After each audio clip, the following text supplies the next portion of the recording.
अस्सलामुअलैकुम वरहमतुल्लाह। तो बेटा लास्ट क्लास में हमने काइनेटिक एनर्जी वर्क थ्योरम या work kinetic energy theorem discuss करी थी। मैंने आपको बताया था थ्योरम का स्टेटमेंट और उसकी एप्लीकेशन मैंने करवाई थी। अगर आपको याद होगा तो थोड़ा सा रिपीट करता हूं। मैंने पढ़ाया था आपको बेटा लास्ट क्लास में कि अगर आप एक पार्टिकल या एक सिस्टम या एक ऑब्जेक्ट लेंगे, अगर आप चाहते हो कि हम देखें कि इस पार्टिकल या इस सिस्टम पे कितनी work done, total work done कितनी हुई है, तो जो हमने थ्योरम पढ़ी है उस थ्योरम के स्टेटमेंट के हिसाब से हमें ये चेक करना है कि इसकी काइनेटिक एनर्जी कितनी चेंज हुई है, क्योंकि change in kinetic energy is actually equal to the work done. पर इसमें हमें ये याद रखना है कि this work done is the total work done by all the forces that are acting on the given particle और सिस्टम और object whatever you take. तो जो हमारा स्टेटमेंट था वो था कि this work done on a particle और ऑन ए सिस्टम और anything, this is always equal to change in kinetic energy. You want to find out work done, you have to calculate the change in kinetic energy. ठीक, तो ये हमने बेटा last class में पढ़ाया था और इसकी कुछ एप्लीकेशंस भी आपको करवाई थी। इसका अगर आप प्रूफ मांगना चाहेंगे या इसका अगर आप इस इक्वेशन को या इस थ्योरम को अगर आप प्रूव करना चाहेंगे तो बिल्कुल बेसिक सा एस्पेक्ट है, बेसिक सी एक इक्वेशन है बेटा। ये जो वर्क की फॉर्मूला हमने पढ़ी है, work is basically integration of F dot D S. This is the basic definition of work done, the dot product of force and displacement, यही हमने पढ़ा है। तो बेटा ऐसे भी कर सकते हैं हम, वी कैन राइट दिस, ये जो फोर्स है we can instead of this force we can write this as mass into acceleration dot ds। ठीक है बेटा, ये मैं एक्चुअली ये जो हमने थ्योरम नंबर फर्स्ट पढ़ी है ना उसका प्रूफ दिखा रहा हूं। वर्क काइनेटिक एनर्जी थ्योरम का प्रूफ है ये, एक ही स्टेटमेंट एक ही लाइन में इसका प्रूफ आएगा। So this is work done, the formula of work done। तो फोर्स के बदले मैंने न्यूटन सेकंड लॉ यूज करके मास इनटू एक्सेलरेशन लिख दिया। सो आई कैन राइट दिस, ये मास को मैं ऐसे ही लिखूंगा, एक्सेलरेशन के बदले मैं लिखूंगा dv by dt, rate of change of velocity. ये सारी चीजें तो आप लोगों को पता है, ds। ठीक है बेटा, so this is equal to, ये मास कांस्टेंट है तो बाहर आएगा इंटीग्रेशन, ये dv इधर ही रख लो आप, डॉट ये dt जो है ds को डिवाइड कर लो, so ds by dt। Fine, इसके बाद देखो बेटा, so this will be equal to, ये मास ऐसे ही आएगा, ये dv भी ऐसे ही रख लो। What is this? This is rate of change of displacement, ds is displacement, so ds by dt is rate of change of displacement, so this becomes velocity। ठीक है बेटा, शाबाश। so इसके बदले हम ऐसे भी लिख सकते हैं, this is m integration of dv dot v, we can write v dot dv। और अब याद रखेंगे इसके बदले ये जो यहाँ पे हमारा रिजल्ट आ गया, इसके बदले हम डायरेक्टली लिख सकते हैं m integration of v dv, because v dot dv is always equal to v dv। ठीक है बेटा, शाबाश। तो फिर इसकी इंटीग्रेशन कर लो, v dv की इंटीग्रेशन, तो वो बेटा आएगी v स्क्वायर बाई 2। ठीक है, तो यहां पे अगर आप लिमिट दे देते वेलोसिटी के, initial velocity to final velocity, मान लो limit of the velocity varies from u to v, तो जो आपका फाइनल रिजल्ट आ जाता, यहाँ पे आपके लिमिट्स आ जाते u टू v से लेके, u is your initial velocity and v is the final velocity, तो आपकी फाइनल इक्वेशन बन जाती 1/2 mv square minus 1/2 mu square. So this is your final kinetic energy and this is your initial kinetic energy, so this is your change in kinetic energy. So आपकी जो work done है that is equal to change in kinetic energy. ये बेटा ये जो statement है, ये जो थ्योरम है जो हमने लास्ट क्लास में डिटेल में अंडरस्टैंड की है, इसका मैंने अभी प्रूफ दिखा दिया। ठीक है, तो इसको आराम से देख लो। तो मे भी कभी कभी एग्जामिनर बोर्ड में आपको प्रूफ पूछता है तो इस तरह बेटा आप इसको डिराइव कर सकते हो। ठीक है, फाइन। अब देखो बेटा, आज का जो टॉपिक है हमारा that is theorem second, work energy power की थ्योरम सेकंड हम आज पढ़ेंगे, और जिसको हम कहते हैं work potential energy theorem. Work potential energy theorem मतलब इस थ्योरम में हम वर्क और पोटेंशियल एनर्जी को आपस में रिलेट करेंगे। क्या रिलेशन है पोटेंशियल एनर्जी और वर्क के बीच में, वो स्टडी करेंगे। तो बेटा ये थ्योरम अंडरस्टैंड करने से पहले सबसे पहले हमें पता होना चाहिए what is potential energy. Work तो हमने पढ़ा है, अब ये पोटेंशियल एनर्जी क्या होती है इसको पहले अंडरस्टैंड करते हैं। और इस पोटेंशियल एनर्जी को अंडरस्टैंड करने के लिए बेटा हमें सबसे पहले conservative and non conservative forces का कॉन्सेप्ट होना चाहिए कि कंजर्वेटिव और नॉन कंजर्वेटिव फोर्सेस कौन से फोर्सेस होते हैं। क्योंकि पोटेंशियल एनर्जी जब हम डिफाइन करते हैं, potential energy is actually defined only for conservative forces. Potential energy का कॉन्सेप्ट खाली कंजर्वेटिव फोर्सेस के लिए जो है डिफाइन किया जाता है। तो इसके लिए हमें पहले कंजर्वेटिव और नॉन कंजर्वेटिव फोर्सेस को अंडरस्टैंड करना पड़ेगा। और बेटा जहां तक कंजर्वेटिव और नॉन कंजर्वेटिव फोर्सेस का ताल्लुक है, इनको हम डिफाइन करते हैं on the basis of work done. तो मैं आपको एक हल्की सी बेसिक सी डेफिनेशन बताता हूं कि कंजर्वेटिव फोर्सेस किनको कहेंगे और नॉन कंजर्वेटिव फोर्सेस किनको कहेंगे। बेटा कंजर्वेटिव और नॉन कंजर्वेटिव फोर्सेस को आइडेंटिफाई करने के लिए आपको वर्क डन देखनी पड़ेगी। कंजर्वेटिव फोर्सेस जो वर्क डन करते हैं और नॉन कंजर्वेटिव फोर्सेस जो वर्क डन करते हैं, वर्क डन के बेसिस पे हम कहते हैं कि कौन सा फोर्स कंजर्वेटिव है और कौन सा नॉन कंजर्वेटिव है। कंजर्वेटिव फोर्स हम बेटा उस फोर्स को कहते हैं जिसकी वर्क डन जो है वो खाली इनिशियल और फाइनल पोजीशन पे डिपेंड होती है। पाथ जो एक बॉडी फॉलो करती है ड्यूरिंग वर्क डन, ये वर्क डन उस पाथ पे डिपेंड नहीं होती। If a force does work and that work only depends upon the initial and the final positions of the object, then the force which has done this work, that force is called as conservative. अगर work done path पे depend है तो non conservative force है। अगर work done path पे depend नहीं है, work done is independent of path, then this is a conservative force.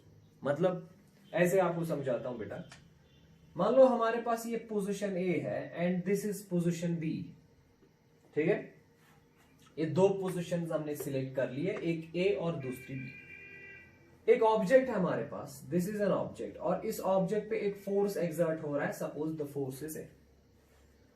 अब ये फोर्स क्या कर रहा है, ये इस ऑब्जेक्ट को ए से बी तक ले जा रहा है, मगर ए से बी ले जाने के लिए हमारे पास तीन पाथ्स अवेलेबल है। एक पाथ ये वाला पाथ है, दूसरा पाथ यहां से आएगा, और तीसरा पाथ यहां से फिर पहुंचेगा। So we have actually three paths. Let us suppose this is path A, this is path B and this is path C, ठीक है। तो बेटा जब आपको इस ऑब्जेक्ट को ले जाना है ना from position A to position B, you can either take this body via path A और थ्रू पाथ बी और थ्रू पाथ सी। और तीनों केसेस में कौन सा फोर्स इस ऑब्जेक्ट पे एक्ट करता है, फोर्स है। बेटा जब ये पार्टिकल ए से बी आएगा, इस फोर्स की वजह से तो ऑब्वियसली वर्क डन होगी। अब वर्क डन आप कैलकुलेट कर लो। सपोज जब पाथ ए, जब ये फोर्स इस ऑब्जेक्ट को पाथ ए के थ्रू ले जाता है, let us suppose work done is W1।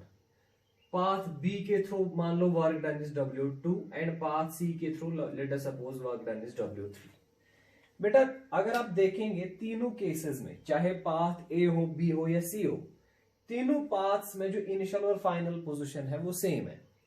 अगर आपकी वर्क डन का वैल्यू भी सेम आ जाता है, मतलब जब फोर्स इस ऑब्जेक्ट को ए से बी ले जाता है, चाहे वो पाथ ए के थ्रू ले जाए, बी के थ्रू ले जाए या सी के थ्रू ले जाए, अगर तीनों पाथ्स के थ्रू सेम वर्क डन होती है, मतलब W1 का वैल्यू और W2 का वैल्यू और W3 का वैल्यू सेम आ जाता है, इसका मतलब जिस फोर्स ने ये वर्क डन की हुई है, that force is a conservative force.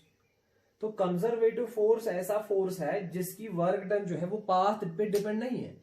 आप पाथ कोई सा भी फॉलो कर लो, आपको ए से बी जाना है, कोई सा भी पाथ फॉलो कर लो, आपकी वर्क डन का जो वैल्यू है वो खाली इनिशियल और फाइनल पोजीशन पे डिपेंड है। ऐसे फोर्सेस को बेटा हम कहते हैं कंजर्वेटिव फोर्स। अब अगर ये फोर्स पाथ पे डिपेंड है, सॉरी अगर ये वर्क डन जो है, जो फोर्स ने की है, ये पाथ पे डिपेंड है, तो फिर बेटा ये कंजर्वेटिव फोर्स नहीं है, ये नॉन कंजर्वेटिव फोर्स है। सो मैं लिखूंगा यहां पे कंजर्वेटिव फोर्स जो है बेटा, कंजर्वेटिव फोर्स इसको मैं लिखूंगा दिस इज पाथ इंडिपेंडेंट।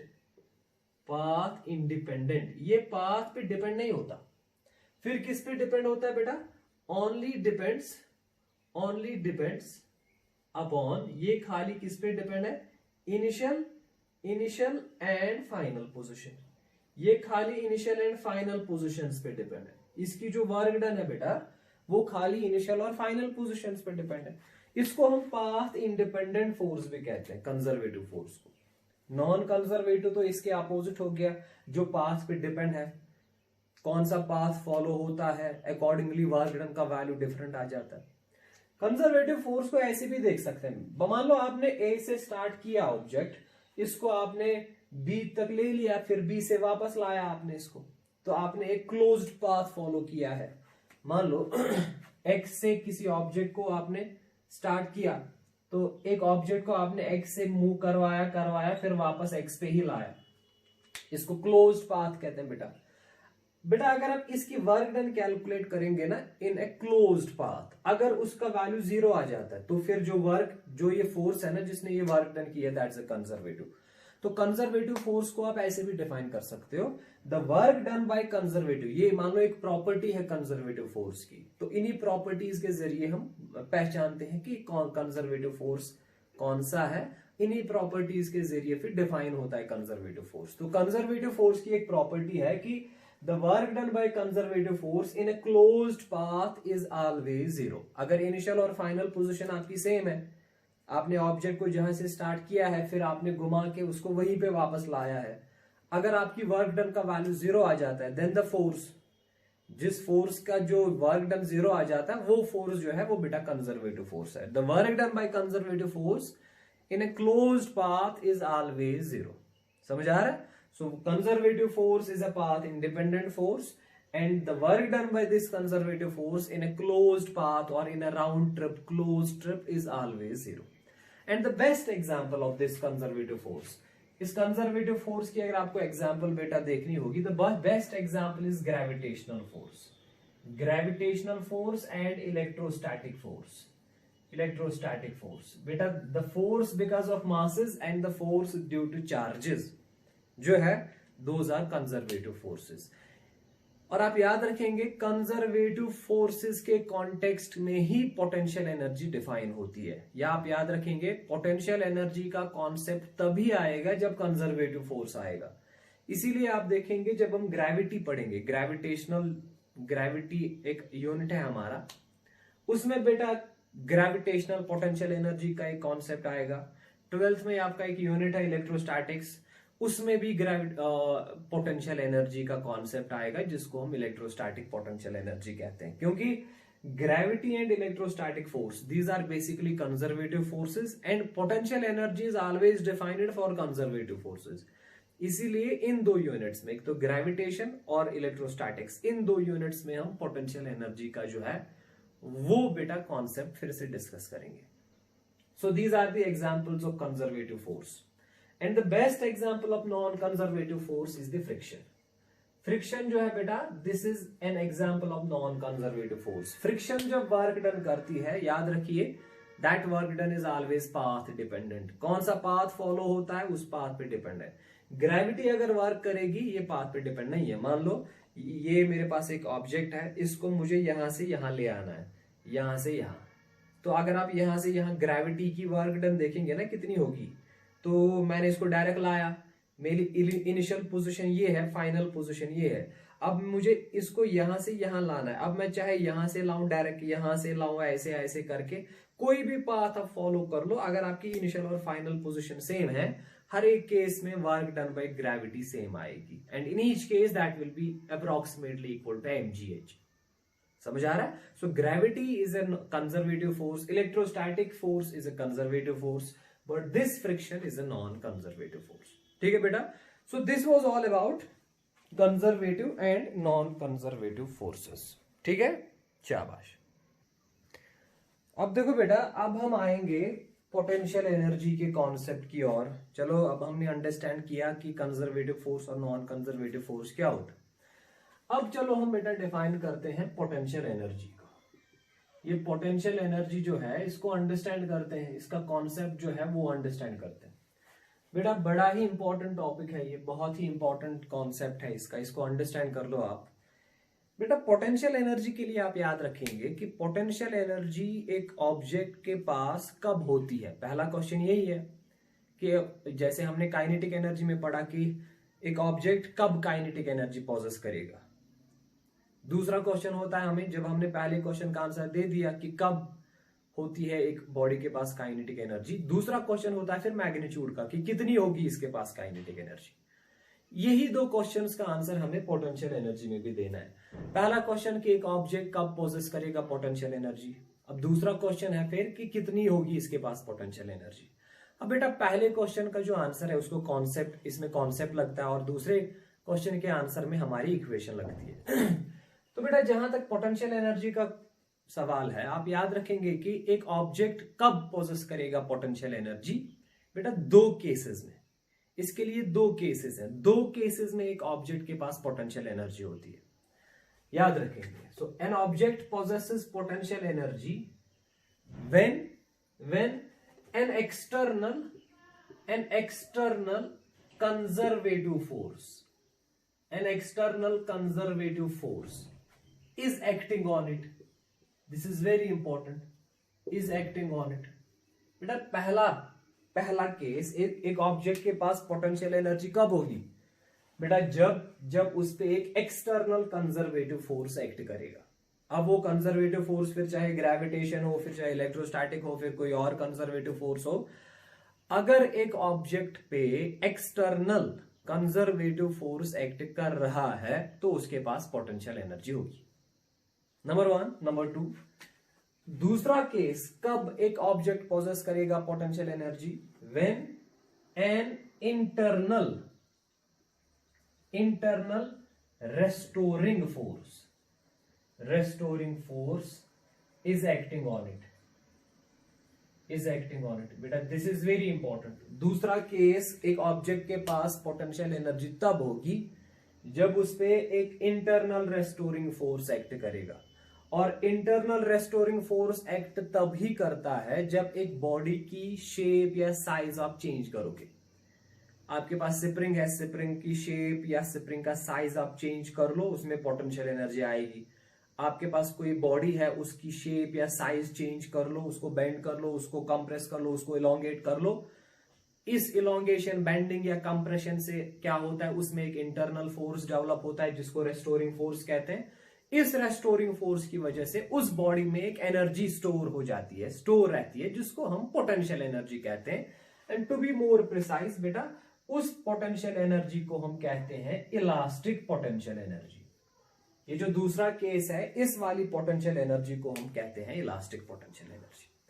तो कब होती है एक बॉडी के पास पोटेंशियल एनर्जी, आपको दो केसेस देखने हैं, आपको दो चीजें चेक करनी है। अगर एक बॉडी पे एक्सटर्नल फोर्स एक्ट हो रहा है, पर कौन सा फोर्स, एक्सटर्नल कंजर्वेटिव फोर्स। अगर एक बॉडी पे एक्सटर्नल कंजर्वेटिव फोर्स एक्ट कर रहा है तो उसके पास पोटेंशियल एनर्जी होगी इस फोर्स की वजह से। दूसरा केस, अगर एक बॉडी पे इंटरनल रेस्टोरिंग फोर्स एक्ट कर रहा है, और इंटरनल रेस्टोरिंग फोर्स कब एक्ट कर रहा है, जब एक बॉडी की चेंज होती है शेप या साइज। इसीलिए बेटा जब हम स्प्रिंग्स पढ़ेंगे तब हम इलास्टिक पोटेंशियल एनर्जी का जिक्र जरूर करेंगे। जब हम पढ़ेंगे इलास्टिक प्रॉपर्टीज ऑफ सॉलिड्स, वहां पे भी हम इलास्टिक पोटेंशियल एनर्जी का जो है इसको जरूर डिस्कस करेंगे, क्योंकि वहां पे शेप या साइज चेंज होती है। अब देखो बेटा, तो या तो पोटेंशियल एनर्जी होगी कंजर्वेटिव फोर्स की वजह से, कंजर्वेटिव फोर्स फील्ड की वजह से, या तो वो रेस्टोरिंग फोर्स की वजह से होती है। तो इस वाली पोटेंशियल एनर्जी को हम कहते हैं इलास्टिक पोटेंशियल एनर्जी। फाइन। अब देखो बेटा, इसको ये तो था बेसिक कॉन्सेप्ट कि एक ऑब्जेक्ट के पास पोटेंशियल एनर्जी कब होगी। अब इसको थोड़ा सा हम और अंडरस्टैंड करते हैं। इसके जो बेसिक कॉन्सेप्ट्स हैं, बेसिक कॉन्सेप्ट तो यही है कि कब होती है। मैंने बता दिया एक्सटर्नल फोर्स एक्ट करेगा या इंटरनल रेस्टोरिंग फोर्स, दोनों केसेस में होंगी। अब ज्यादा स्ट्रेस हम बेटा यहाँ पे इस पे देते हैं, कंजर्वेटिव फोर्स की वजह से जो पोटेंशियल एनर्जी होती है एक ऑब्जेक्ट के पास, हम यूजुअली उसी को पोटेंशियल एनर्जी कहते हैं। और आपने पढ़ा भी होगा कि पोटेंशियल एनर्जी की जब आप डेफिनेशन 9th क्लास में या 10th क्लास में या कभी भी पढ़ी होगी, तो वहां पे आपने पढ़ा होगा that this is actually an energy possessed by an object because of its position and configuration।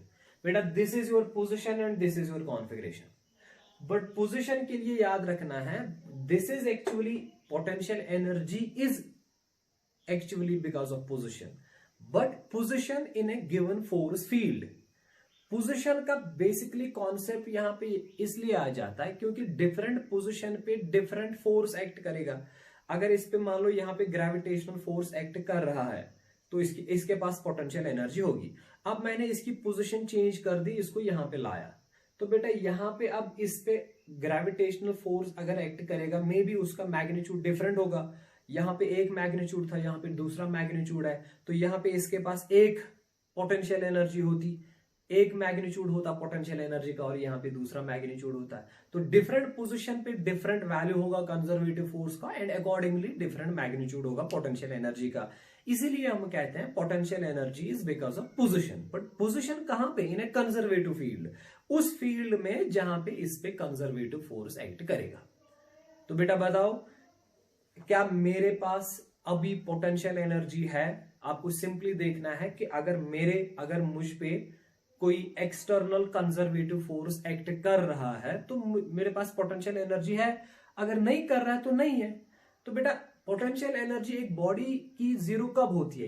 इस लिहाज से, इस कॉन्सेप्ट के लिहाज से। तो बेटा इस कॉन्सेप्ट के लिहाज से एक बॉडी की पोटेंशियल एनर्जी खाली जीरो तब होगी जब उस पे कोई एक्सटर्नल कंजर्वेटिव फोर्स एक्ट नहीं करेगा। और उस पोजीशन को जहां पे कोई भी फोर्स एक बॉडी पे एक्ट नहीं करता, उसको हम इन्फिनिटी कहते हैं।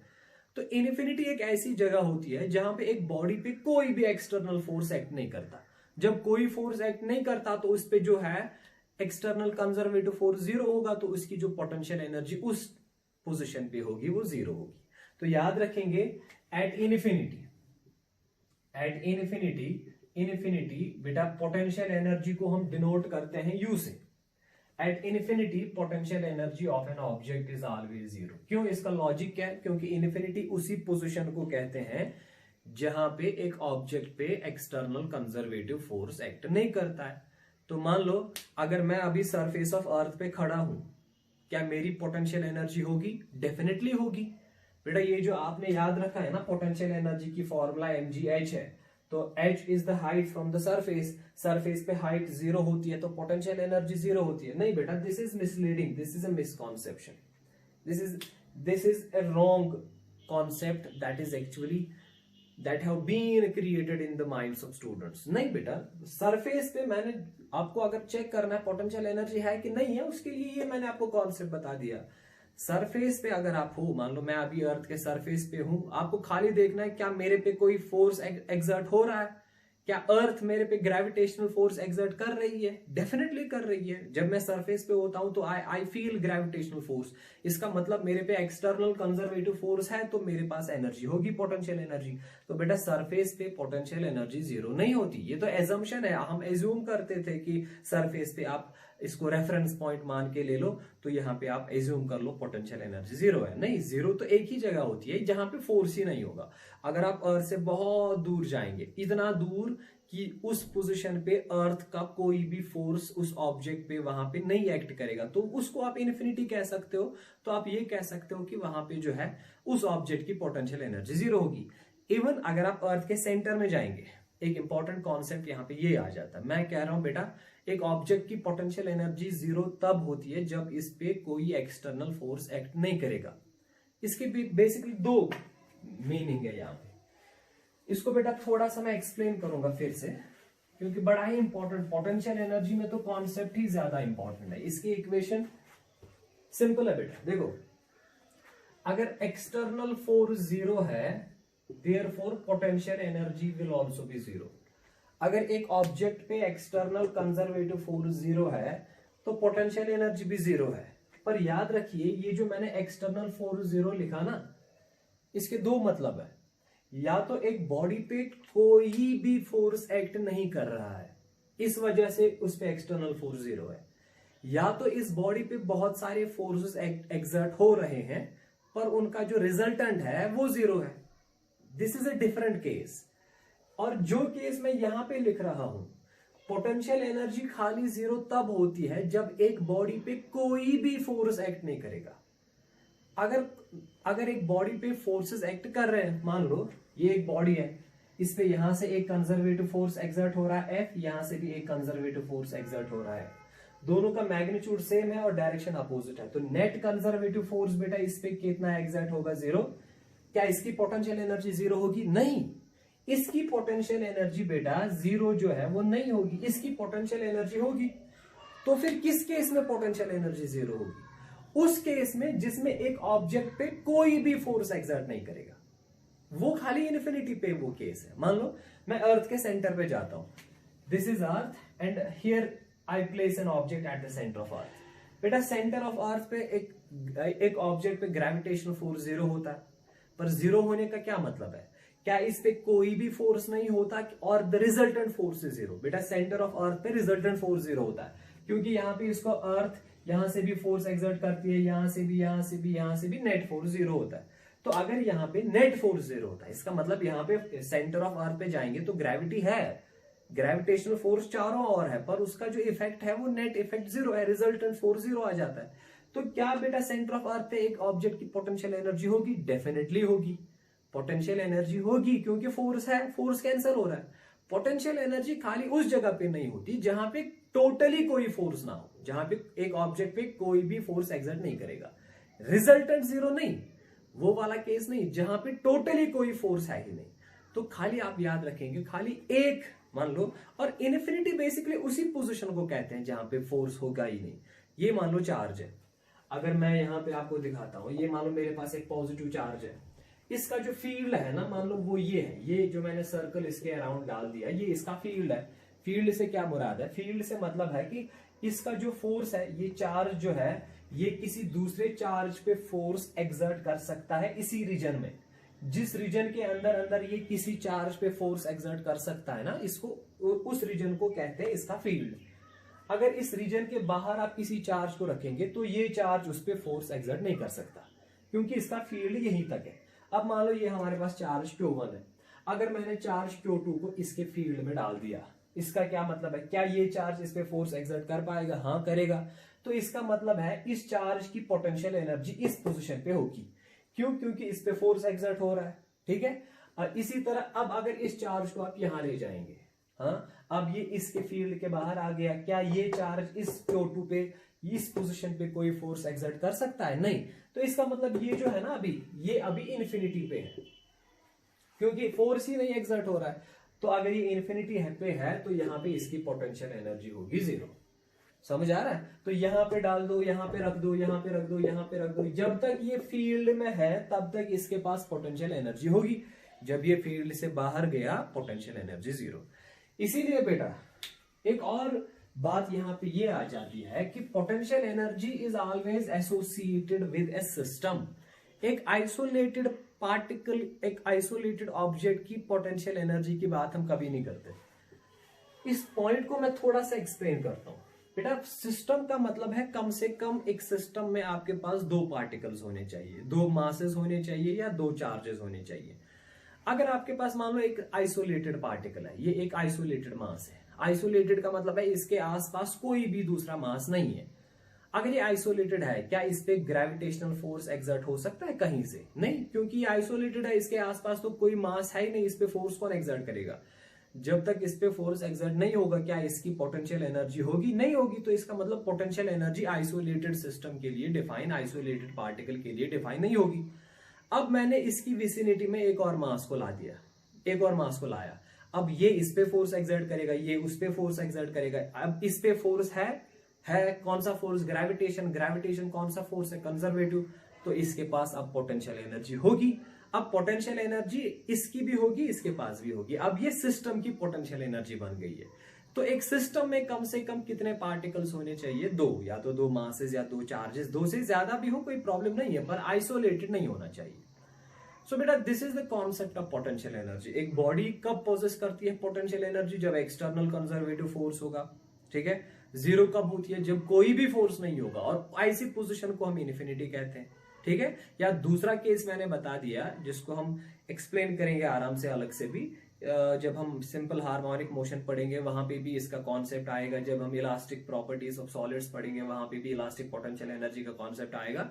फिलहाल अभी के लिए आप याद रखो, अगर एक बॉडी की शेप चेंज होती है, शेप या साइज, उसका शेप या साइज चेंज हो रहा है, तो उसकी वजह से उसमें एक इंटरनल रेस्टोरिंग फोर्स डेवलप होता है। तो उस रेस्टोरिंग फोर्स की वजह से बेसिकली उस ऑब्जेक्ट में एक एनर्जी स्टोर रहती है, उसको भी पोटेंशियल एनर्जी कहते हैं। Precisely we call that elastic potential energy, ठीक है। सो बेटा this is the concept of potential energy. और एक बात याद रखेंगे बेटा, इस पोटेंशियल एनर्जी के कॉन्टेक्स्ट में एक और बात याद रखेंगे, वो ये है कि एक बॉडी की पोटेंशियल एनर्जी पॉजिटिव भी हो सकती है, नेगेटिव भी हो सकती है, जीरो भी हो सकती है। इलास्टिक पोटेंशियल एनर्जी को छोड़ के, इलास्टिक पोटेंशियल एनर्जी जो है वो हमेशा पॉजिटिव होती है, वो हमेशा पॉजिटिव होगी, या इसका मिनिमम वैल्यू जीरो हो सकता है। पर जनरल पोटेंशियल एनर्जी जो है, तो बेटा जनरल पोटेंशियल एनर्जी जो है वो या तो पॉजिटिव होगी, या तो नेगेटिव होगी, या तो जीरो होगी। ये बड़ा इंपॉर्टेंट पॉइंट है। जो पोटेंशियल एनर्जी है आपके पास, it can be positive, it can be negative, it can be zero. अब यहां पे याद रखो, अब जीरो तो आपको पता है कि जीरो कब होगी। एक बॉडी की जीरो पोटेंशियल एनर्जी तब होती है जब उस पर कोई भी external force, conservative force act नहीं करता है, या आप ऐसे मान लो कि जब बॉडी इन्फिनिटी पे होती है। अब पोटेंशियल एनर्जी पॉजिटिव का क्या मतलब है बेटा? पोटेंशियल एनर्जी का पॉजिटिव होने का मतलब है कि एक बॉडी पे जो फोर्स एक्सर्ट हो रहा है, क्योंकि कंजर्वेटिव फोर्स की वजह से तो ही पोटेंशियल एनर्जी है ना, तो बेटा फोर्स जब एक्ट करेगा एक बॉडी पे, उसका नेचर या तो वो रिपल्सिव फोर्स होगा या तो वो अट्रैक्टिव फोर्स होगा। मान लो मेरे पे कोई फोर्स एक्सर्ट हो रहा है और वो कंजर्वेटिव फोर्स है, तो इसका मतलब मेरे पास पोटेंशियल एनर्जी होगी। अब मेरी पोटेंशियल एनर्जी पॉजिटिव कब होगी, नेगेटिव कब होगी, ये डिपेंड है कि मुझ पे जो फोर्स एक्सर्ट हो रहा है वो फोर्स मुझे अट्रैक्ट कर रहा है कि वो फोर्स मुझे रिपेल कर रहा है।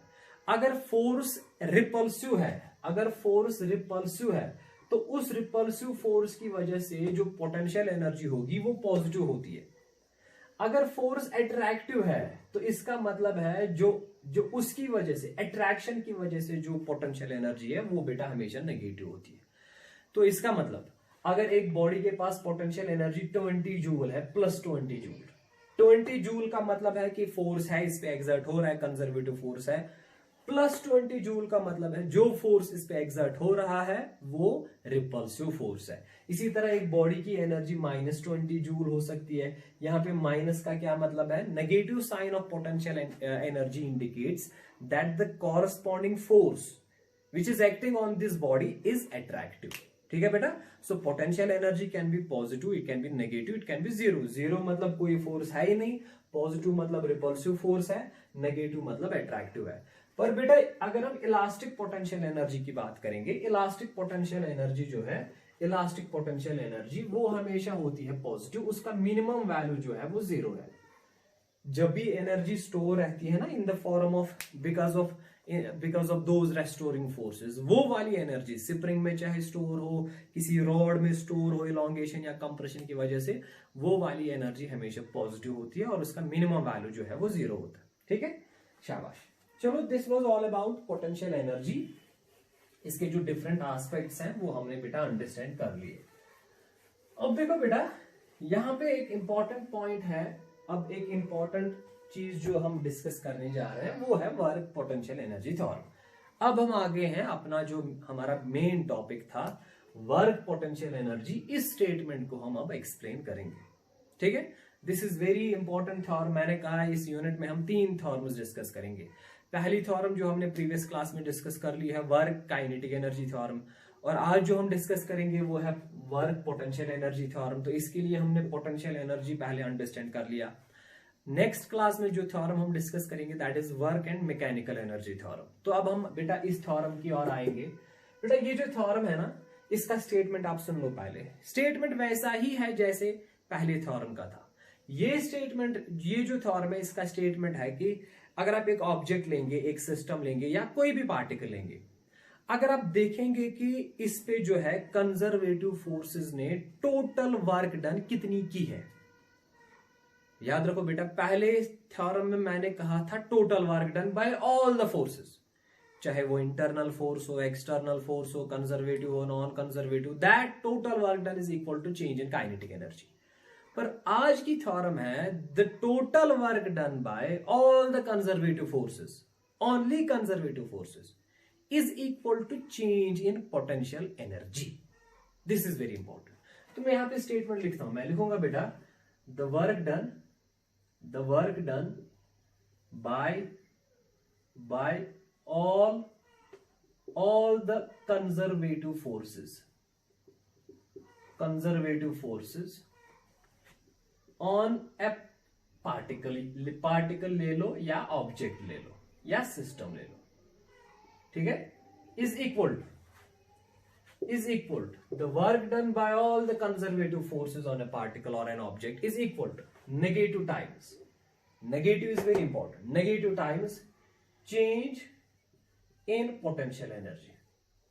आपको देखना है कि इस पार्टिकल की या इस ऑब्जेक्ट की पोटेंशियल एनर्जी कितनी चेंज हुई है।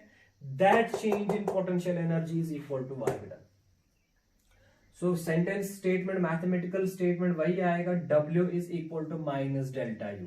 This is the mathematical statement of work potential energy. The work done by all the conservative forces on a particle or on a given system is equal to negative times the change in potential energy of that system. Simple सा statement है इसका बेटा। एक system पे देखना है conservative forces ने कितनी वर्क डन की है। आप देखो कि इस सिस्टम की पोटेंशियल एनर्जी कितनी चेंज हुई है, क्योंकि पोटेंशियल एनर्जी जब चेंज होती है वो तभी होती है जब कंजर्वेटिव फोर्सेस वर्क करेंगे। कंजर्वेटिव फोर्सेस जब वर्क करेंगे तभी एक पार्टिकल या सिस्टम की पोटेंशियल एनर्जी चेंज होती है, और जितनी वर्क डन करेंगे कंजर्वेटिव फोर्सेस उतनी यहां से होगी चेंज इन पोटेंशियल एनर्जी। अब यहां पे नेगेटिव है, नेगेटिव का मतलब है, तो इसको ऐसे भी लिख सकते हैं, W is equal to minus change in potential energy is final potential energy minus initial potential energy, ठीक है। तो यहां पे देखो बेटा, अगर वर्क डन नेगेटिव है तो change in potential energy positive आएगी, और change in potential energy positive आने का मतलब है पोटेंशियल एनर्जी फाइनल ज्यादा होगी इनिशियल से, इसका मतलब पोटेंशियल एनर्जी इंक्रीज हुई है। यहां पे लिखता हूं if work done is negative, तो अगर वर्क डन नेगेटिव आएगा तो change in potential energy positive आएगा, therefore delta U will be positive. अगर change in potential energy positive आएगा, देयरफॉर इसका मतलब final potential energy is greater than initial, therefore इसका मतलब पोटेंशियल एनर्जी इंक्रीज हुई है। एक बॉडी की पोटेंशियल एनर्जी इंक्रीज तभी होती है जब कंजर्वेटिव फोर्सेस की वर्क डन नेगेटिव आएगी। अब रिवर्स क्या बनेगा, अगर वर्क डन पॉजिटिव आएगा, change in potential energy negative आएगा, फाइनल पोटेंशियल एनर्जी इनिशियल से कम आएगी, इसका मतलब उस बॉडी की पोटेंशियल एनर्जी डिक्रीज हुई है। यहां पे देख लो, अब यहां से यहां ले जाऊंगा मैं ऑब्जेक्ट को, तो इसकी जो पोटेंशियल एनर्जी है वो इंक्रीज होती है। क्यों?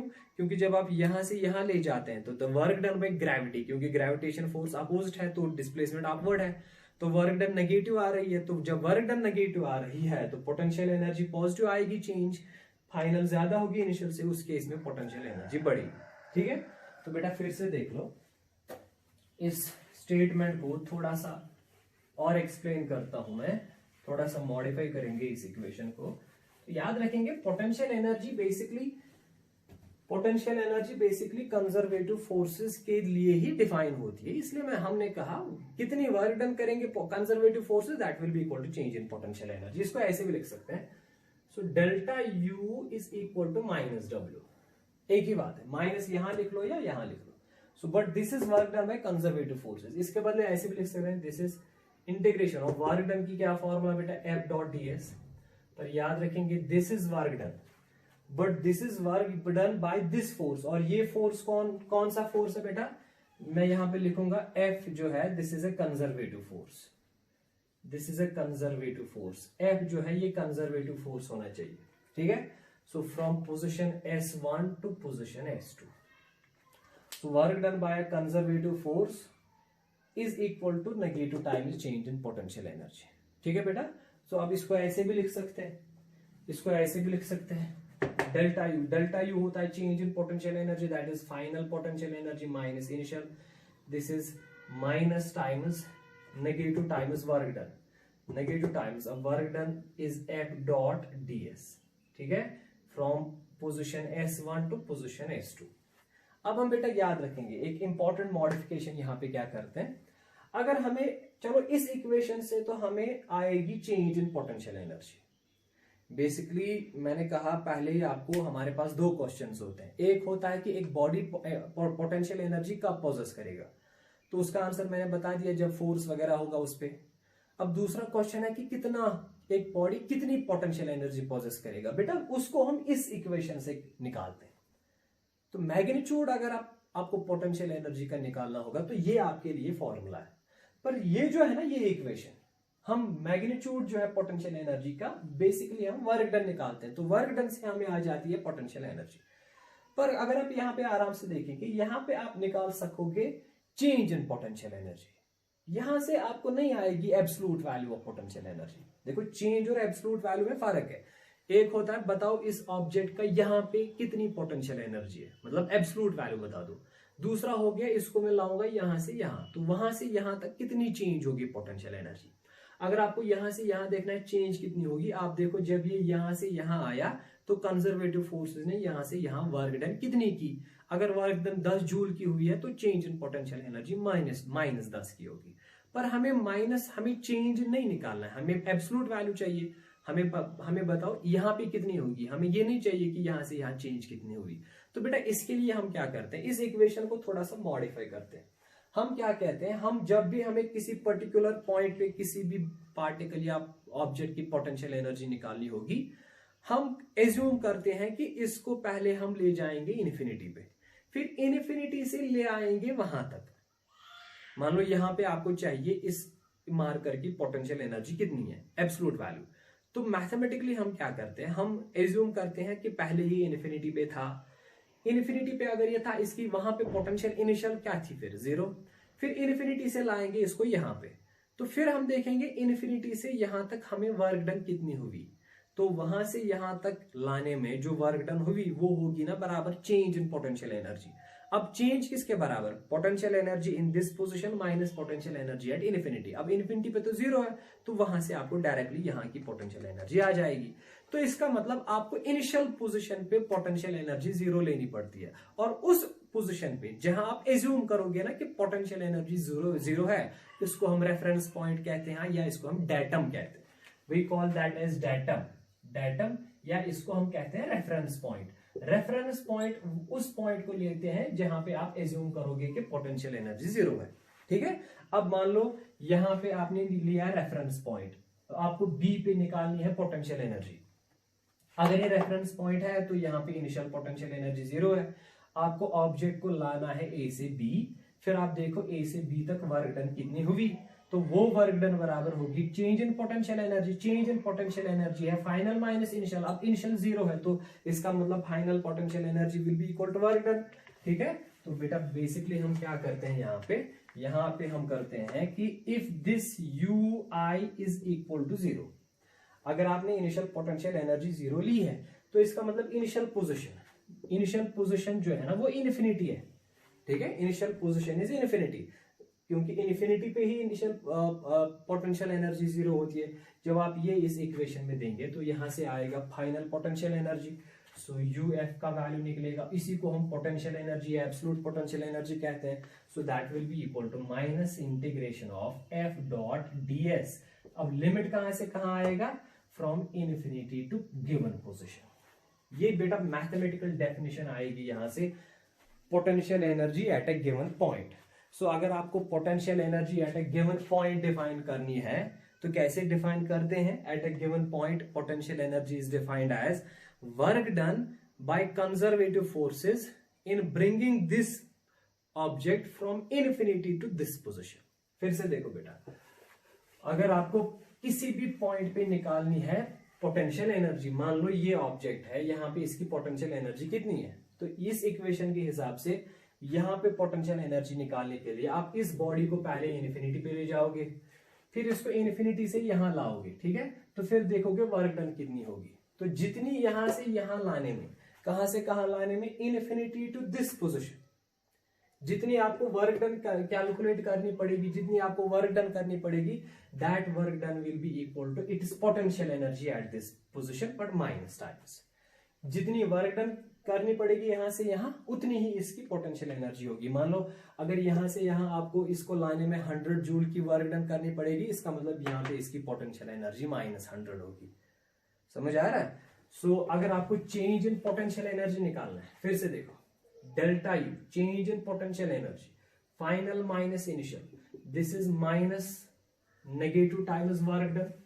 अगर आपको चेंज इन पोटेंशियल एनर्जी निकालनी है, that is minus times work done from position, मान लो position A to position B, क्योंकि चेंज निकालनी है तो 2 पोजिशंस आएंगी, so this will be minus work done के बदले F डॉट ds या dr, जो भी आपको अच्छा लगे, फ्रॉम A to B। ठीक है, अगर आपको A से B के बीच में देखना है कितनी पोटेंशियल एनर्जी चेंज हुई, आप वर्क डन निकालो कंजर्वेटिव फोर्सेस की कितनी होगी बिटवीन दीज पोजीशंस, वहां से आपकी चेंज इन पोटेंशियल एनर्जी आएगी। अब अगर आपको निकालनी है potential energy at a particular point A, so that will be equal to minus times work done from infinity to A. अगर आपके पास एक ही पॉइंट है, पर्टिकुलर पॉइंट है, एब्सोल्यूट वैल्यू है, तो आप इन्फिनिटी लेते हो एक point, so this will be minus from infinity to A, so F dot B R या ds। ठीक है, so this is change in potential energy, this is your absolute potential energy. ठीक है, अब देखो बेटा, इसके कुछ एप्लीकेशंस दिखाता हूं मैं आपको कि कैसे हम यूज करते हैं ये। ऐसे देखो, मान लो बेटा ये हमारे पास यहां पे ग्राउंड सरफेस है, this is the ground surface, एक ऑब्जेक्ट है हमारे पास, इसका मास है फाइन। तो इस ऑब्जेक्ट को मैं ले जाऊंगा यहां, कितना ऊपर, मान लो यहां से यहां जो हाइट है ना, दैट इज h। तो मुझे देखना है यहां पे इसकी पोटेंशियल एनर्जी कितनी है। I have to find out potential energy at a height h from the surface of earth. यहां से ही आप mgh का जो उसमें जो कंफ्यूजन है वो यहां से आपको फिर से एक्सप्लेन होगा क्या होता है उसमें। बेटा ये ग्राउंड सरफेस है और एक ग्राउंड सरफेस पे एक ऑब्जेक्ट है, मास है m, इसको हम ले जाएंगे from this ground surface up to height h, और हमें यहाँ पे इसकी पोटेंशियल एनर्जी देखनी है। तो बेटा हम कैसे निकालेंगे, हमें अगर पोटेंशियल एनर्जी निकालनी है तो वर्क एनर्जी थ्योरम यूज करेंगे। तो वर्क एनर्जी थ्योरम जो है W is equal to minus delta U, यही है हमारे पास theorem. Work done is equal to negative time change in potential energy, और you can write delta U is equal to minus times W। ठीक है, अब डेल्टा यू क्या हो गया बेटा, initial potential, final potential energy minus initial potential energy. मान लो ये जो यहाँ पे है फाइनल, इसको हम लिखेंगे UF, UF is final potential energy, और जहां पे ये पहले था इसको लिखेंगे यूआई। ठीक है, so this delta U is actually U F, final potential energy minus initial potential energy. Final is at height h and initial is at ground surface, so this is equal to minus W। ठीक है, अब यहाँ work done का value निकालेंगे, minus ऐसे ही यहाँ पे वर्क डन कौन करता है, जब यहां से यहां ले जाएंगे ग्रेविटी, क्योंकि हमें वर्क डन खाली कंजर्वेटिव फोर्स की लेनी है ना, तो जब ये यहां से यहां आएगा तो वर्क डन में ग्रेविटी कितना होगा बेटा, तो वर्क डन की जो फॉर्मूला है that is F S cos of theta, minus तो फॉर्मूला का है तो माइनस ऐसे ही एफ के बदले आएगा एम जी, एस डिस्प्लेसमेंट कितनी होती है यहाँ से यहाँ का, और एच, और cos of m g downward से एच अपवर्ड से कॉस ऑफ 180 डिग्री आएगा, तो कॉस ऑफ 180 डिग्री माइनस है तो वो माइनस इसके साथ कैंसिल होगा, आंसर आएगा mgh। तो यहां देखो बेटा, आपका जो आंसर निकला ना यहाँ पे final potential energy minus initial potential energy, वो आंसर आ गया mgh। इसका मतलब है जब आप किसी भी बॉडी को, किसी भी ऑब्जेक्ट को आप जब ले जाते हो from ground surface to height h, वहां पे जो चेंज इन पोटेंशियल एनर्जी आ जाती है वो आ जाती है mgh। इसका मतलब ये नहीं है कि यहाँ पे इसकी पोटेंशियल एनर्जी mgh है, नहीं, जब आप ले जाओगे ना इसको यहां से यहां तक, तो यहां से यहां तक तो जो चेंज हो रही है एनर्जी, पोटेंशियल एनर्जी है, दैट इज mgh। अब फिर हम क्या करते हैं, फिर हम करते हैं, लेट अस एज्यूम कि इसकी जो इनिशियल पोटेंशियल एनर्जी सरफेस पे है वो 0 है। इसका मतलब सरफेस को हम ट्रीट करते हैं रेफरेंस पॉइंट। रेफरेंस पॉइंट, ये हम एज्यूम करते हैं, this is not reality, this is an assumption. Let us assume कि सरफेस पे इसकी पोटेंशियल एनर्जी हम कितनी रखेंगे, 0। तो हमने सरफेस को डेटम लिया, रेफरेंस पॉइंट लिया। अब जब आप surface initial potential energy assume करोगे 0, तो फाइनल पोटेंशियल एनर्जी कितनी आएगी इसकी, mgh। इसका मतलब है आप कहते हो कि यहां पे एट अ हाइट h पे इसकी जो पोटेंशियल एनर्जी है वो कितनी है बेटा, वो है mgh। पर आपको याद रखना है ये आंसर तब आया है आपके पास जब आपने इनिशियल सरफेस पे इसकी पोटेंशियल एनर्जी 0 ली है। तो यहां पे आप अब डायरेक्टली फिर याद रखते हैं at a given height h एक बॉडी की पोटेंशियल एनर्जी कितनी होती है, mgh। पर ये याद रखेंगे this equation is actually valid only when you assume that the potential energy on the surface of earth is 0। ठीक है, फिर इसको डायरेक्टली हम लेते हैं फॉर जनरली हम हमारे पास जो बेसिक प्रॉब्लम्स होती हैं उसमें बेटा जो है पोटेंशियल एनर्जी की फॉर्मूला एट हाइट h हम mgh ही लेते हैं। इसको डिटेल में जब हम ग्रेविटेशन पढ़ेंगे, ग्रेविटेशन में हम पढ़ेंगे ग्रेविटेशनल फोर्सेस के बारे में, वहां पे बेटा इस थ्योरम को हम फिर से यूज करेंगे और वहां से हम एक जनरल इक्वेशन पोटेंशियल एनर्जी की निकालेंगे एक पर्टिकुलर पॉइंट पे कितनी होती है। फिलहाल के लिए आप यही याद रखो कि potential energy at a particular height is mgh, but provided the surface पे जो पोटेंशियल एनर्जी है वो हम लेते हैं 0। कभी हम लेते हैं, मान लो ये जरूरी नहीं है सरफेस पे 0 लेते हैं, पर आपको याद रखना है जहां पे आप 0 लोगे हाइट आपको वहीं से मेजर करनी है। मान लो अगर आपने यहां से 0 लिया, ये आपने लिया है रेफरेंस पॉइंट, आपको यहां निकालनी है पोटेंशियल एनर्जी, फिर आपको हाइट यहां से नहीं, आपको हाइट यहां से, ये वाली आपकी हाइट बनेगी। जहां से 0 लिया, जिस पोजीशन पे 0 लिया पोटेंशियल एनर्जी, हाइट वहीं से आएगी। ठीक है, एक और चीज दिखाता हूं, स्प्रिंग्स में हम बेटा देखेंगे, स्प्रिंग्स में पोटेंशियल एनर्जी कितनी होती है। मान लो ये हमारे पास स्प्रिंग है, इसकी नेचुरल लेंथ है, ठीक है। फिर इस स्प्रिंग को हम ऐसे करेंगे इलोंगेट, यहां पे मैं लिखूंगा इलोंगेशन, ठीक है। कितनी इलोंगेशन हुई है, let us suppose it has been elongated by distance x is the elongation. या ऐसे हम करेंगे कंप्रेशन, कितनी नेचुरल लेंथ से कितना कंप्रेस हुआ है x, इसको मैं लिखूंगा कंप्रेशन, ठीक है।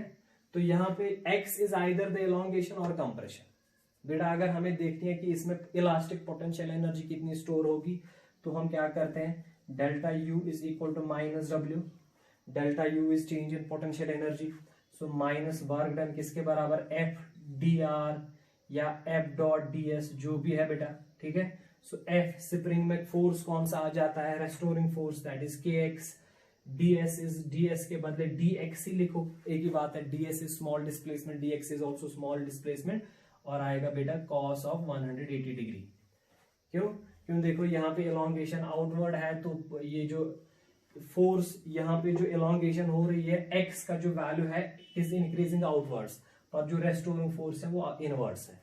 सो रेस्टोरिंग फोर्स और डिस्प्लेसमेंट के बीच में एंगल 180 डिग्री है। इसी तरह यहाँ पे देखो, कंप्रेशन में रेस्टोरिंग फोर्स आउटवर्ड होता है पर डिस्प्लेसमेंट इनवर्ड होती है, तो एंगल इज 180 डिग्री, ठीक है। तो ये माइनस, इसीलिए यहाँ पे जो फोर्स और डिस्प्लेसमेंट के बीच में एंगल आ गया वो आ गया 180। अब cos ऑफ 180 डिग्री और माइनस जो है, cos of 180 degree is minus, this is minus, ये कैंसिल होगा, तो ये बनेगा इंटीग्रेशन ऑफ kx dx। इसकी इंटीग्रेशन जब करोगे तो आंसर आएगा 1/2 kx स्क्वायर। तो ये रिजल्ट मैंने आपको वर्क डन में ही निकाल के दिया था, यही वर्क डन आई थी। तो इसका मतलब बेटा स्प्रिंग्स में कितनी पोटेंशियल एनर्जी स्टोर रहती है, 1/2 kx स्क्वायर। पर ये हमारा निकला है answer delta U, change in potential energy का। अब हम इनिशियल पोटेंशियल एनर्जी, जो नेचुरल लेंथ पे इसकी पोटेंशियल एनर्जी है ना बेटा, वो हम लेते हैं 0। So ui is taken as 0, therefore u final potential energy और potential energy at a given position at a given elongation और कंप्रेशन कितनी आएगी, 1/2 kx स्क्वायर। बेटा ये फॉर्मूला है स्प्रिंग्स में कितनी पोटेंशियल एनर्जी स्टोर रहती है, the answer is 1/2 kx square. अब अगर यहाँ पे आप लिमिट्स देते ना, यहाँ पे अगर आप लिमिट्स देते फ्रॉम x1 टू x2, तो पोटेंशियल एनर्जी का या तो आंसर आएगा 1/2 kx स्क्वायर, अगर 0 टू x इलोंगेशन या कंप्रेशन हुआ है, या तो आंसर आएगा 1/2 k x2 square minus x1 square. ये फॉर्मूला वैलिड कब है, जब इलोंगेशन होगा फ्रॉम x1 टू x2, ठीक है बेटा। सो ये हमने वर्क डन में भी पढ़ा था, और यहाँ मैंने इसको as an application of work energy theorem आपको सिखाया। अब देखो बेटा, जो हमने अभी तक पढ़ा इस पे क्वेश्चन सॉल्व करते हैं। ये जो क्वेश्चन है this was asked in JEE Mains 2016 में ये क्वेश्चन पूछा गया था। और क्वेश्चन को मैं पढ़ता हूं बेटा, आप फिगर पे कॉन्सेंट्रेट करो। मैं पढ़ता हूं। A point particle of mass m moves along the uniform rough track PQR। हमारे पास एक पॉइंट पार्टिकल है, यहां से स्टार्ट होता है और इस पॉइंट पार्टिकल का मास है m, ठीक है। और ये जो ट्रैक है ना, ये फॉलो करता है P से Q फिर Q से R। So PQR is the track followed by this point particle. ये पॉइंट पार्टिकल यहां से गिरेगा, फिर यहां तक आ जाएगा और यहां पे रुकेगा, ठीक है। फिर से देखो बेटा, A point particle of mass m moves along the uniformly rough track PQR as shown in the figure. Fine. The coefficient of friction between the particle and the rough track is mu. भाई यहाँ पे जो coefficient of friction दिया है that is mu. ये जो rough track है इसके बीच में और जो पार्टिकल के बीच में फ्रिक्शन का जो कोएफिशिएंट दिया है उसका वैल्यू दिया है दैट इज म्यू, ठीक। उसके बाद लिखा है the particle is release from rest from point P। यहां से इसको रिलीज किया गया है, तो इनिशियल वेलोसिटी जो पार्टिकल की थी that was 0। The particle is release from rest from point P and it comes to rest at point R। बेटा यहां से इसको रिलीज करेंगे तो यहां पे ये फिर से रुक जाता है। तो इसकी इनिशियल वेलोसिटी भी 0, इसकी फाइनल वेलोसिटी भी 0, ठीक है। P से स्टार्ट होती है मोशन, R पे एंड होती है। The energy is lost by the ball over the path PQ and QR of the track are equal. जो इसकी एनर्जी यहाँ पे होती है, अब यहाँ पे ऐसे अंडरस्टैंड कर लो, जब बेटा यहाँ पे होता है तो इसकी पोटेंशियल एनर्जी होगी ना। मान लो अगर ये इसको रेफरेंस लेंगे तो हाइट 2 मीटर है, तो यहाँ पे mgh की पोटेंशियल एनर्जी होगी। अब जब ये नीचे जाएगा, फ्रिक्शन एक्ट करेगा, तो फ्रिक्शन से हमेशा एनर्जी लॉस होती है। तो इसकी एनर्जी एक तो यहाँ से यहाँ लॉस होगी, फिर यहाँ से यहाँ लॉस होगी। यहाँ पे इसकी टोटल एनर्जी फिर से 0 बन जाती है। यहाँ पे पोटेंशियल एनर्जी mgh है, यहाँ पे क्या पोटेंशियल एनर्जी है 0। फिर वो पोटेंशियल एनर्जी गई कहाँ, वो पोटेंशियल एनर्जी यहाँ से यहाँ लॉस होती है, फिर यहाँ से यहाँ लॉस होती है। और यहाँ पे एग्जामिनर कहता है कि जितनी एनर्जी लॉस होती है यहाँ से यहाँ, उतनी ही एनर्जी लॉस होती है यहाँ से यहाँ। सो एनर्जी लॉस्ट कहाँ से कहाँ, from PQ is equal to energy loss from QR। ये दिया है, ये लॉसेस के बारे में दिया हुआ है कि जितनी एनर्जी लॉस होगी फ्रॉम PQ उतनी ही एनर्जी लॉस होगी QR, ठीक है। फिर से देखो बेटा, the energy lost by the ball over the parts PQ and QR of the track are equal to each other and no energy is lost when the particle changes direction from PQ to QR। और यहाँ पे चूंकि इसकी direction change होती है ना PQ to QR, यहाँ पे कोई एनर्जी लॉस नहीं होती। इसका मतलब है जो इसकी टोटल एनर्जी है, टोटल एनर्जी जो है, इसकी टोटल एनर्जी जो है mgh थी, वो आधी यहां से यहां लॉस हो जाती, बाकी यहां से यहां लॉस हो जाती है। और यहां पे इसकी फाइनल एनर्जी क्या बनेगी 0। यहां पे इसकी टोटल एनर्जी कितनी है बेटा mgh, ठीक है। फिर जब ये यहां से यहां आएगा, इसकी एनर्जी लॉस होती है, तो कर लो इसमें से माइनस वो। So energy lost from P to Q, ठीक है। फिर माइनस, फिर यहां से यहां फिर से लॉस हो जाती है। So energy lost from Q to R, ठीक है। फिर फाइनली इसकी एनर्जी, ये रुक जाता है ना, ये रुक जाता है, इसका मतलब काइनेटिक भी 0, पोटेंशियल, ये तो सरफेस पे आ गया, पोटेंशियल भी 0, तो टोटल एनर्जी बचती कितनी है 0। फिर से देखो, यहाँ पे टोटल एनर्जी कितनी थी mgh, फिर यहाँ से यहाँ का लॉस हो गया, कर लिया माइनस वो, फिर यहाँ से यहाँ का लॉस हो गया, उसको भी कर लिया माइनस हमने, ठीक है। तो जो टोटल एनर्जी बनेगी वो फिर से बनेगी 0।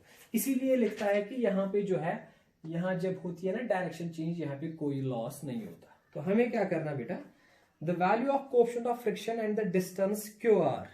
हमें एक तो कोएफिशिएंट ऑफ फ्रिक्शन का वैल्यू निकालना है और QR, इस QR को इसने डिनोट किया है x से, इसका निकालना है वैल्यू, इसका निकालना है हमें वैल्यू। समझ आ गया बेटा। एक तो फ्रिक्शन का वैल्यू निकालना है कोएफिशिएंट ऑफ फ्रिक्शन का, एक निकालना है हमें x का value, and x is basically the distance from Q and R। अब देखो बेटा इसको सॉल्व कैसे करेंगे। अगर आप देखेंगे पहली जो इक्वेशन मैंने लिखी कि लॉस जो है वो दोनों केसेस में बराबर है, तो सबसे पहले आप क्या करेंगे, सबसे पहले आप वैल्यू निकालेंगे बेटा ये दिया हुआ है, हाँ ये एंगल दिया हुआ है, तो पी क्यू से जो डिस्टेंस है यहां से यहां तक की जो डिस्टेंस है इसका वैल्यू निकाल के दो। ये राइट ट्रायंगल ले लो, ये right triangle, so sine theta is equal to perpendicular by hypotenuse. मैं लिखूंगा sine of 30 degree is equal to perpendicular कितना है बेटा 2 मीटर डिवाइड बाय हाइपोटेन्यूज कितना है P Q, P Q therefore P Q कितना आएगा बेटा that is 2 sine of 30, 2 sine of 30। तो साइन 30 का वैल्यू सबस्टिट्यूट कर लो तो वहां से आएगा बेटा, वहां से आपका आएगा आंसर इसका 4 मीटर। तो ये यहां पे उल्टा कर दिया हमने, ये पी क्यू यहां आएगा, साइन 30 नीचे जाएगा, तो ये बनेगा 2 डिवाइडेड बाय साइन 30। अब साइन 30 का वैल्यू 1/2 है, सो दिस इज 2/1/2, सो वो आएगा 4 मीटर। तो यहां से आपका पी क्यू का वैल्यू आ गया, ठीक है। तो इसको मैं लिखूंगा, इसको मैं लिख के रखूंगा यहाँ पे पी क्यू, जो यहाँ से पी क्यू का वैल्यू है, पी क्यू का वैल्यू दैट इज 4 मीटर। अब इसके बाद ये वाली इक्वेशन हम यूज करेंगे बेटा, जो एनर्जी लॉस होती है ना यहाँ से यहाँ, वही एनर्जी लॉस होती है यहाँ से यहाँ। अब मुझे बताओ यहाँ से यहाँ पे जो एनर्जी लॉस होती है यहाँ से यहाँ, वो किसके थ्रू होती है, that is actually energy lost by the friction. और एनर्जी लॉस कितनी होगी, that is equal to work done by the friction. Friction ने एनर्जी कितनी लॉस करवाई, वो बराबर होता है work done by the friction, ठीक है। तो अगर आपको यहां से यहां देखनी है एनर्जी लॉस कितनी हुई, that is equal to work done by the friction. इसी तरह अगर आपको देखना है यहां से यहां एनर्जी लॉस कितनी हुई, that is equal to work done by the friction. तो यहां मैं लिखूंगा E P Q, energy loss from P to Q, ठीक है। लेट अस सपोज यहां से यहाँ जो फ्रिक्शनल फोर्स एक्सर्ट होता है इसको F1 मानेंगे, यहां से यहां जो फ्रिक्शनल फोर्स एक्सर्ट होता है उसको F2 मानेंगे। So energy loss from P to Q, इसका वैल्यू किसके बराबर आएगा, उसका वैल्यू जो है that will be equal to work done by F1, work done by F1। Work done किसके बराबर होता है बेटा F डॉट S। अब फ्रिक्शन यहाँ पे बैकवर्ड्स मोशन आगे है तो एंगल 180 डिग्री आएगा, तो वर्क डन नेगेटिव आएगी, हमें खाली मैग्नीट्यूड निकालना है। तो वर्क डन किसके बराबर होता है, फोर्स इनटू डिस्प्लेसमेंट। तो फोर्स फ्रिक्शन कितना एक्सर्ट हो रहा है यहाँ पे F1, तो डिस्प्लेसमेंट कितनी है यहाँ से यहाँ, दैट इज पी क्यू, ठीक है, शाबाश। अब इस F1 का वैल्यू कितना आएगा बेटा, फ्रिक्शन किसके बराबर होता है म्यू, क्योंकि कोएफिशिएंट ऑफ फ्रिक्शन म्यू है। तो इसके लिए फ्री बॉडी डायग्राम बनानी पड़ेगी, यहाँ पे फ्री बॉडी डायग्राम बनाओ। ये यहाँ से बेटा mg, ये यहाँ से n, इसके जो दो कंपोनेंट करेंगे आप, तो ये 30 है तो ये भी 30 आएगा, तो ये बेटा mg cos ऑफ 30, तो यहाँ से mg sin ऑफ 30, क्योंकि ये इनक्लाइनेड सरफेस है। तो फ्रिक्शन का वैल्यू होता है ना mu into N, so friction F1 का वैल्यू, फ्रिक्शन का वैल्यू म्यू इंटू एन और आएगा पी क्यू, क्योंकि हमें वर्क डन निकालनी है, क्योंकि वर्क डन ही होती है बराबर energy loss. Work done by friction is equal to energy loss by friction. So mu का वैल्यू हमें निकालना है एन। यहाँ पे देखो बेटा इंक्लाइंड सरफेस पे एन किसके बराबर है mg cos of 30, so this is mg cos of 30, ठीक है। ये आ गया n और पी क्यू का अपने वैल्यू निकाला हुआ है दैट इज 4। ये energy loss from P to Q. इसी तरह आप एनर्जी लॉस निकालो फ्रॉम क्यू टू आर, ठीक है।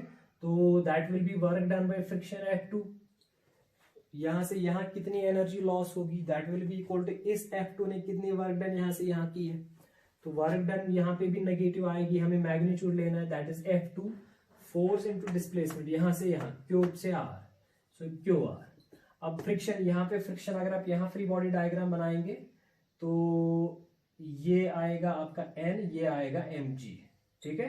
तो यहाँ पे अगर आप देखेंगे n is equal to mg, तो फ्रिक्शन का जो वैल्यू आएगा वो आएगा mu into N Q R, और क्यू आर का वैल्यू जो है that is equal to X. Mu तो ऐसे रहेगा n, यहाँ पे n किसके बराबर है mg, यहाँ पे n था बराबर mg cos 30, क्योंकि ये इंक्लाइनेड था, यहाँ तो हॉरिजॉन्टल है इसलिए n के बदले mg आएगा, n is equal to mg into X, ठीक है। अब देखो बेटा क्वेश्चन के हिसाब से जितना लॉस यहाँ से यहाँ हो रहा है उतना लॉस यहाँ से यहाँ हो रहा है, तो दे दो वैल्यूज। सो इस इक्वेशन को यूज कर लो, energy loss from P Q, energy loss from P Q कितना वैल्यू आता है बेटा, ये that is mu into mg into cos of 30 into 4. This is equal to energy loss from QR, so that is mu into mg into x. बेटा mu mg cancel, so x का value आता है 4 cos of 30, यही आएगा approximately. So 4 cos of 30, so x will be equal to 4 root 3/2. तो जब इसका answer निकालेंगे आप, इसका जो आंसर आएगा आ रहा है बेटा वो आएगा 3.5 मीटर अप्रोक्सीमेटली. तो ये चलो बेटा आपका x का वैल्यू आ गया, ठीक है, ये आपका x का वैल्यू आ गया. अब अगर आपको निकालना है दूसरा ये म्यू का वैल्यू, तो म्यू का वैल्यू जो है आप निकालोगे, म्यू का जो वैल्यू है उसको निकालेंगे हम दूसरी कंडीशन से. ये बता रहा ना कि जो टोटल एनर्जी लॉस हुई है, इस वाली कंडीशन से हम म्यू का वैल्यू निकालेंगे, क्योंकि यहाँ पे टोटल एनर्जी थी mgh, फिर यहां से यहां लॉस हो गई EPQ, फिर यहां से यहां लॉस हो गई EQR, बचिए क्या, लास्ट पे क्या बचा, 0. शाबाश. अब बेटा ये और ये इन दोनों का वैल्यू तो सेम है, तो हम ऐसे लिख सकते हैं ना, mgh माइनस इसके बदले यही वैल्यू लिखेंगे, या लिखेंगे twice EQR equal to 0. mgh minus twice energy loss from QR equal to 0. तो mgh ऐसे ही minus twice energy loss from QR, वो ये वैल्यू है ना उसका बेटा, mu mg into X, this is equal to 0. ठीक है, ये mg और mg कैंसिल हो गया, so h is equal to twice mu into X, और यहां से म्यू का क्या वैल्यू आएगा बेटा, h divide by 2 into x. तो इस इक्वेशन को सॉल्व कर लो आप, तो आपका जो x का म्यू का वैल्यू आता है वो अप्रोक्सीमेटली आता है 0.29. कैलकुलेशन में कई एरर हो सकता है, बाकी जो वैल्यूज हैं दोस आर परफेक्ट. ठीक है, सो ये हमने सॉल्व कर लिया एक एग्जाम्पल बेटा. और ये हमने क्यों इसलिए सॉल्व किया, क्योंकि इसमें mgh का कॉन्सेप्ट आता था, पोटेंशियल एनर्जी का कॉन्सेप्ट. ठीक है बेटा, शाबाश. चलो बेटा एक और क्वेश्चन हम सॉल्व करते हैं, ये भी जेईई मेंस में 2015 में पूछा गया था. तो ऐसा है, a person trying to lose weight by burning fat lifts a mass of 10 kg up to a height of 1 meter from 1000 times. एक आदमी जो है वो एक वेट को लिफ्ट करता है जिसका मास 10 kg है, और कितनी हाइट तक इसको वो लिफ्ट करता है, यहाँ पे जो हाइट है दैट इज 1 मीटर, और कितनी बार लिफ्ट करता है 1000 टाइम्स. ठीक है, मान लो ये एक्सरसाइज एक आदमी कर रहा है, वो ये मेरे पास जो बुक है ये मान लो वेट है 10 kg का वेट है. ठीक है, इसको मैं 1000 टाइम लिफ्ट कर रहा हूँ, एक बार फिर दूसरी बार फिर तीसरी बार एक्सरसाइज होगी ना ऊपर नीचे करने से. तो टोटल कितनी बार मैं ये कर रहा हूँ 1000 टाइम, और इसका वेट कितना है 10 kg, और मैं कितने हाइट के लिए इसको लिफ्ट कर रहा हूँ 1 मीटर के लिए. ठीक है, फिर कहता है assume that the potential energy lost each time he lowers the mass is dissipated. How much fat will he use up considering the work done only when the weight is lifted up? Fat supplies 3.8 into 10 raised power 7 joules energy per kg, which is converted to mechanical energy with 20% efficiency. ठीक है, तो देखो यहाँ पे क्या मतलब है basically बेटा, तो हमें देखना है कि जब ये आदमी एक्सरसाइज करेगा, ऊपर ले जाएगा नीचे, ऊपर ले नीचे, तो इसकी जो एनर्जी, जो इसमें जो एनर्जी लगेगी ना ऊपर नीचे करने में, वो एनर्जी कहाँ से आती है, वो एनर्जी बेसिकली इसका अंदर से जो फैट है बॉडी का वो कंज्यूम होता है. तो वही फैट की एनर्जी को ये कन्वर्ट बेसिकली करता है मैकेनिकल एनर्जी में. मान लो मुझे इस वेट को उठाना है 1 मीटर की हाइट, अगर मुझे इसको 1 मीटर की हाइट के लिए उठाना है तो मुझे इसके लिए एनर्जी चाहिए. ये पोटेंशियल एनर्जी कहाँ से आएगी, ये मेरी बॉडी से आएगी, और इस एनर्जी के लिए मेरी बॉडी का जो फैट है वो यूज होगा. तो ये एग्जामिनर कहता है कि मान लो अगर इसका 1 kg फैट अंदर से कंज्यूम होगा, वहां से निकलेगी इतनी एनर्जी. अगर 1 kg फैट कंज्यूम होगा, इतनी निकलेगी एनर्जी 3.8 into 10⁻⁷ जूल. और इसमें से इस एनर्जी का खाली 20% कन्वर्ट होता है मैकेनिकल एनर्जी में. और यहाँ पे मैकेनिकल एनर्जी कौन सी एनर्जी है, पोटेंशियल. ऊपर उठाना है तो mgh। So here mechanical energy is mgh। और ये एनर्जी कहां से आएगी? ये आएगी बेटा फैट से, क्योंकि ये वर्क जो करता है, एक्सरसाइज जो करता है, उसके लिए जो एनर्जी लगती है वो आएगी फैट से। और ये कितनी वर्क करता है? mgh। m दिया है, h दिया है, और यहां दिया है कि जब अगर 1 kg फैट कंज्यूम होगा वहां से निकलेगी इतनी एनर्जी। तो ये कहता है कि 1000 टाइम्स उठाने के लिए, एक्सरसाइज करने के लिए इसको कितना फैट कंज्यूम करना पड़ेगा। We have to find the mass, we have to find out the mass of that fat. तो हम ऐसे लिखेंगे। अब देखो बेटा, मान लो m kg mass of fat होता है यूज, तो अगर m kg mass of fat होता है यूज, तो पर kg इतनी एनर्जी निकलेगी, दैट इज 3.8 इंटू 10⁻⁷। ठीक है। पर इसमें से खाली देखो, अगर इतना फैट जलेगा पर केजी, इतने मास में से कितनी एनर्जी निकलेगी इनटू दिस, क्योंकि पर केजी इतनी एनर्जी निकलती है। पर इसमें से खाली 20% एनर्जी कन्वर्ट होती है ना, किसमें? मैकेनिकल एनर्जी में, दैट इज mgh। पर इसको ये mgh कितनी बार करना है? n times. आराम से देखो बेटा, इसको करनी है मैकेनिकल वर्क, एक्सरसाइज। तो एक एक्सरसाइज करने के लिए, एक बार लिफ्ट करने के लिए कितनी वर्क? mgh। ये कितनी बार करता है? n। तो this is the total energy जो इसको चाहिए। अब ये एनर्जी कहां से आ जाती है? फैट। हमने एज्यूम किया, मान लो इसको m kg फैट इसके लिए कंज्यूम होगा। अगर m kg फैट कंज्यूम होगा, पर kg में से कितनी एनर्जी निकलती है? इतनी। तो टोटल एनर्जी जो निकलेगी फैट से वो निकलेगी ना m इंटू दिस मच। पर इसमें से, इस टोटल एनर्जी में से खाली 20% कन्वर्ट हो जाएगा उस एनर्जी में। सो 20% of this energy should be n times mgh। अब इस इक्वेशन को सॉल्व कर लो। सो ये जो मास है ना बेटा, दिस मास, इसको हम यहां लिखेंगे m dash. This is the mass of fat.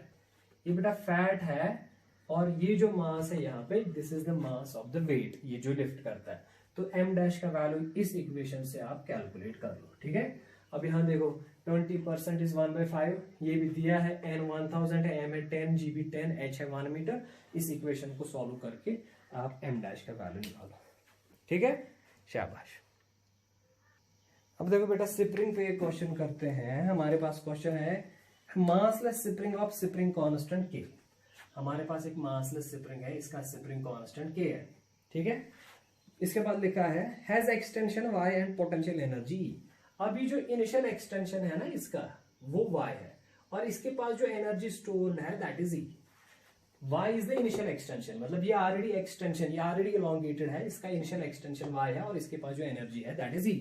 जरा बेटा, ये e किसके बराबर होगा? ये होगा ना बराबर 1/2 ky स्क्वायर, क्योंकि एनर्जी होती है ना बराबर स्प्रिंग में 1/2 kx square. k is spring constant and x is extension. अब यहाँ पे एक्सटेंशन y है, तो इसलिए ये जो e होगा ये होगा 1/2 ky स्क्वायर के बराबर। अब एग्जामिनर कहता है it is now stretched from y to y। अब इसको फिर से स्ट्रेच कहते हैं। पहले स्ट्रेचिंग इसकी थी ना y, अब y से इसको 2y स्ट्रेच करना है। अब इसकी स्ट्रेचिंग बन गई है 2y। ठीक है।